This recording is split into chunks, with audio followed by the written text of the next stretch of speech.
মাসআলা বর্ণনা করব। গত জুমায় বলা হয়েছিল যে গত জুমার আগের জুমা কার উপরে কোরবানি ওয়াজিব, এটা আপনারা সকলে জানেন।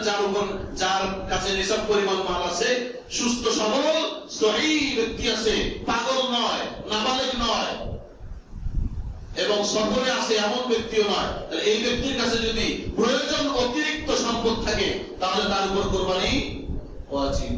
মনে থাকবে ইনশাআল্লাহ, মনে থাকবে ইনশাআল্লাহ। হ্যাঁ, এখন এখানে একটা জিনিস হলো প্রয়োজনের অন্তর্ভুক্ত কোন কোন জিনিস, প্রয়োজন অতিরিক্ত কি কি জিনিস। যাকাত ওয়াজিব হওয়ার জন্য সম্পদ, কিন্তু সম্পদের উপর যাকাত আসে না। প্রয়োজনের অতিরিক্ত যদি কারো সম্পদ থাকে বা বাড়ি থাকে, ফ্ল্যাট থাকে, তাহলে তার উপর যাকাত।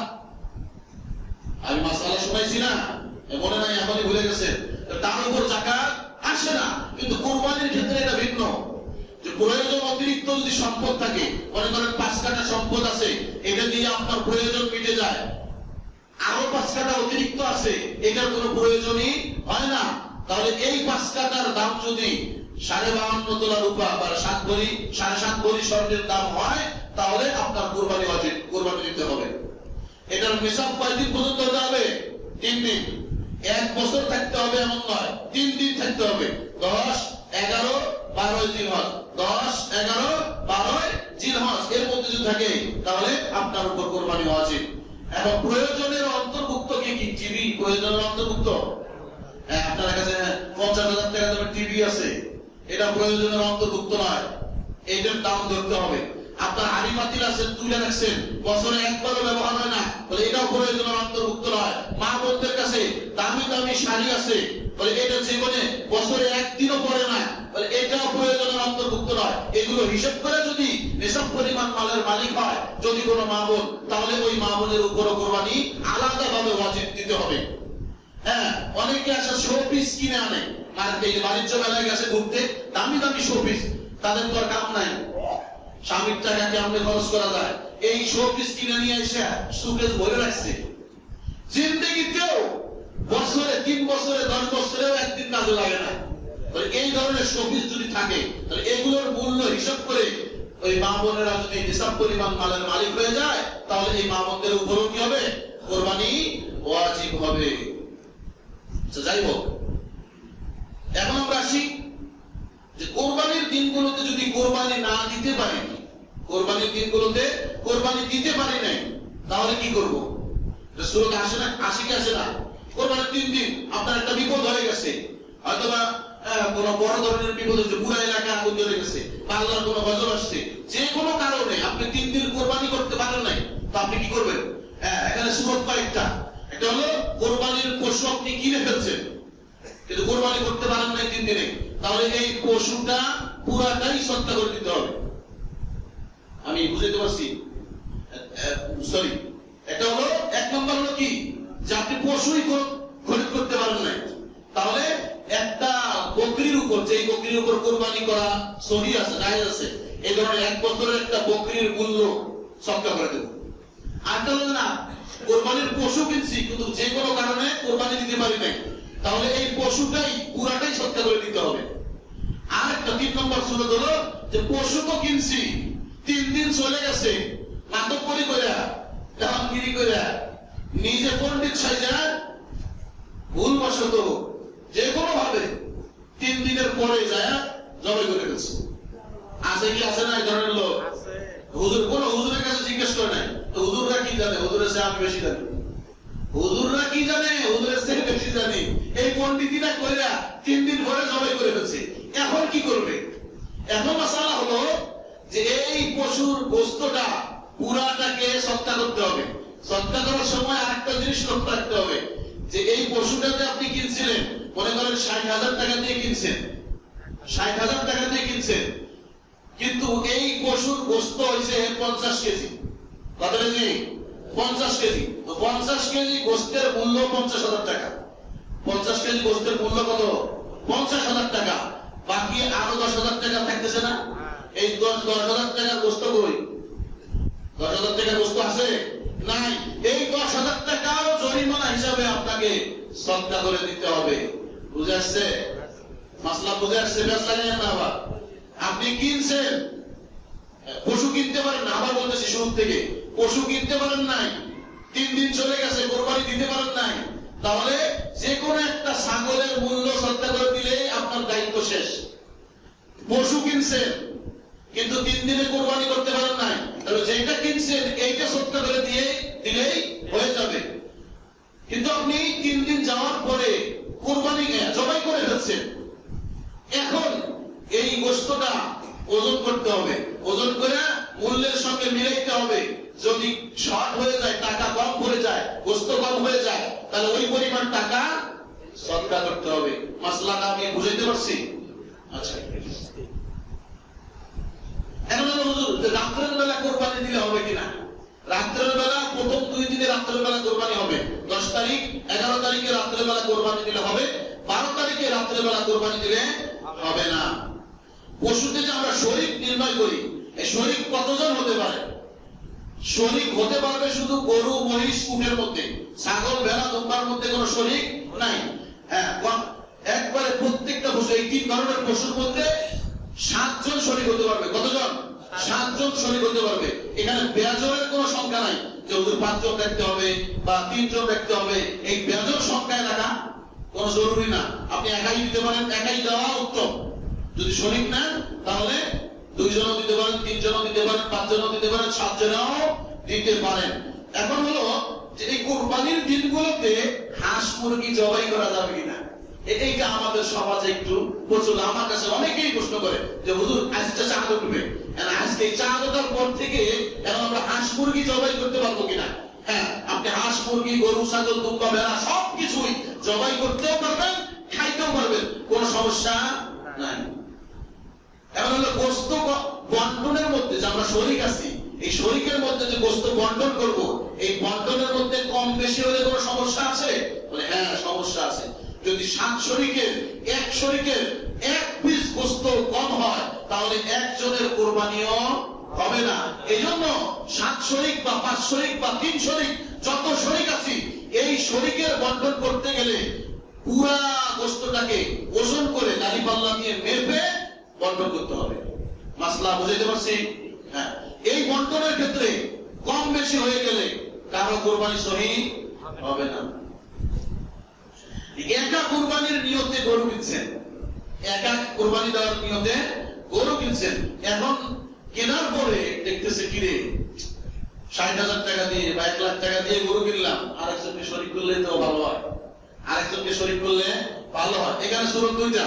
আপনি যদি বড় লোক হন, ধনী হন, তাহলে শরীক আপনি করতে পারবেন, শরীক করতে পারবেন, কিন্তু এই শরীকের যে টাকাটা আছে, যে টাকাটা আপনাকে দিবে, এটা সদকা করে দেওয়া উত্তম। আপনি খাইতে পারবেন, জায়েজ আছে, কিন্তু মনে করেন 10,000 টাকা দিয়ে একজন শরীক হয়েছে, এটা আপনি খাইতে পারবেন, জায়েজ, কিন্তু এটা সদকা করে দেওয়া উত্তম যদি আপনি ধনী হন।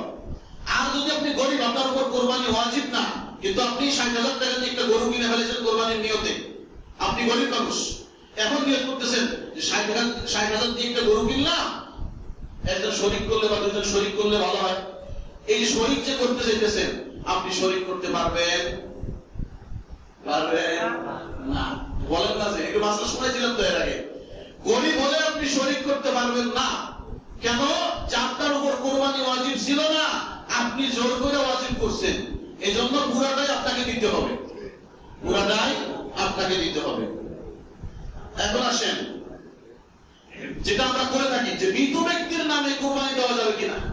মৃত ব্যক্তির নামে কোরবানি দেওয়া 2 স্তর। একটা হলো যে মৃত ব্যক্তি তো মরে গেছে, শেষ, আমার বাবা মারা গেছে, আমি বাবার পক্ষ থেকে, বাবা তো আর নাই, আমার ওয়াজিব কুরবানি আছে, আমার ওয়াজিব কুরবানির ক্ষেত্রে পরে আমার এখানে আরো একটা গরুর মধ্যে আরো 6টা অংশ থাকে না, তো আমার বাবার নামে আমি এক অংশ নফল কুরবানি করে দিলাম, এতে কোনো সমস্যা নাই, দিতে পারবেন। বাবার নামে হোক, দাদার নামে হোক, নবীর নামে হোক, যে কোনো কারো নামে হোক দেওয়া যাবে। হ্যাঁ, কিন্তু যদি মৃত ব্যক্তি আপনাকে ওসিয়ত করে যেয়ে থাকে যে আমার ওয়াজিব কুরবানি বাকি আছে, আমার সম্পদ থেকে আমি ওসিয়ত করে যেতেছি, আমার ওয়াজিব কুরবানিটা আদায় করে দিও। নফল কুরবানি যেটা, এটার গোশত সবাই খাইতে পারবে, কিন্তু ওসিয়তের যে কুরবানি, এই ওসিয়তের কুরবানি যদি হয়, তাহলে আপনারটা আলাদা দিতে হবে, আর এক অংশ আপনার বাবারটা, এটা তার অংশ থেকে, তার টাকা থেকে দিয়ে দিবেন। এই অংশের যে গোস্তটা হবে এই গোস্তটা পুরাই বন্টন করে দিতে হবে গরিব মিসকিনদের মাঝে। মাসআলা বুঝাইতে পারছি আমি? খুব সময় কম, এই জন্য সংক্ষেপ করতেছি। আচ্ছা, নবীর নামে, এটা যেটা বললাম যে নবীর নামে কোরবানি দেওয়া যাবে কিনা, এটাও যাবে। এখন হলো যে গর্ভবতী পশু ক্রয় করছেন, গর্ভবতী পশু ক্রয় করছেন, জবাই করছেন, এটার এই বাচ্চার হুকুম কি হবে? ভেতরে যে বাচ্চা আছে এটার হুকুমটা কি? এই বাচ্চাটা যদি জবাই করার পরে জীবিত থাকে, জবাই করার পরে জীবিত থাকে, তাহলে এই বাচ্চাটাকেও জবাই করতে হবে। মার জবাইয়ে জবাই হবে না, যদি জীবিত থাকে আবার জবাই করে যদি আপনার রুচি হয় তাহলে এই গোস্তের সঙ্গে মিলায় খায় ফেলবেন, আর যদি রুচি না হয় তাহলে এটা সৎকার করে দিবেন। আমি বুঝতে পারছি কথাটা? সৎকার। আর যদি গর্ভবতী পশু কিনছেন, এটা বাচ্চা প্রসব করছে, জবাইয়ের আগে বাচ্চা প্রসব করছে, এটাও আপনি ওই বাচ্চাটাকেও জবাই করে দিতে পারেন, অথবা পুরা বাচ্চাটাই জবাই না করে পুরাটাই সৎকার করে দিতে পারেন। এবার আসেন, অনেকগুলো মাসালা, এগুলো আসলে দরকার সবই। আমরা কষাই দিয়ে জবাই করে, অনেকে কি করি, ভুলেও কষাই দিয়ে কোরবানির পশু জবাই করাবেন না। কষাইরা কিন্তু দোয়াও করে না, বিসমিল্লাহ কয় না, আল্লাহর নামও কয় না, এই কাঁচা দিয়ে মাল কাঁচা কয় তারে, এই মাল কাঁচা দিয়ে জবাই করতেছে। আপনার এটা হলো জান্নাতি পশু, এটা কি ভাই? জান্নাতি পশু। এই জান্নাতি পশু এই কষাই এক হাতে বিড়ি সিগারেট ধরায় আর এক হাতে জবাই করতেছে, এদেরকে দিয়ে জবাই করাবেন না। আপনি যদি পারেন আপনি নিজে করবেন, আর যদি না পারেন কোন আলেমকে দিয়ে, কোন হুজুরকে দিয়ে জবাই করে নেবেন। আর এই জবাইয়ের ক্ষেত্রে তাড়াহুড়া করবেন না, জবাইয়ের ক্ষেত্রে তাড়াহুড়া করবেন না। এখানে কষাই দিয়ে দেখা যায় যে পশু এখনো জান যায় নাই, আগে হাত পাও গাইটা চামড়া ছেলানো শুরু করে।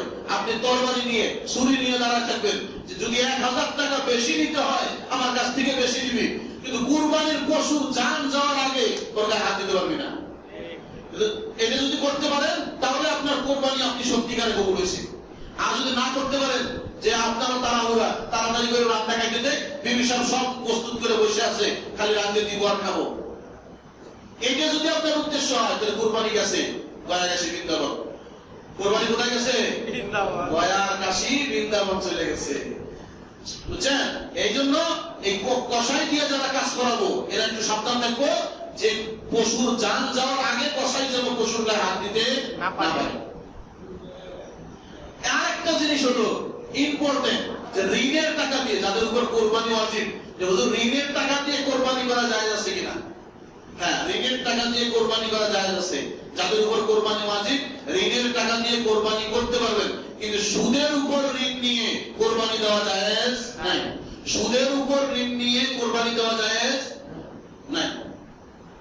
আপনারা মনে হয় আমার কথাগুলো বুঝতেছেন না, আমি তাড়াতাড়ি বলতেছি তো।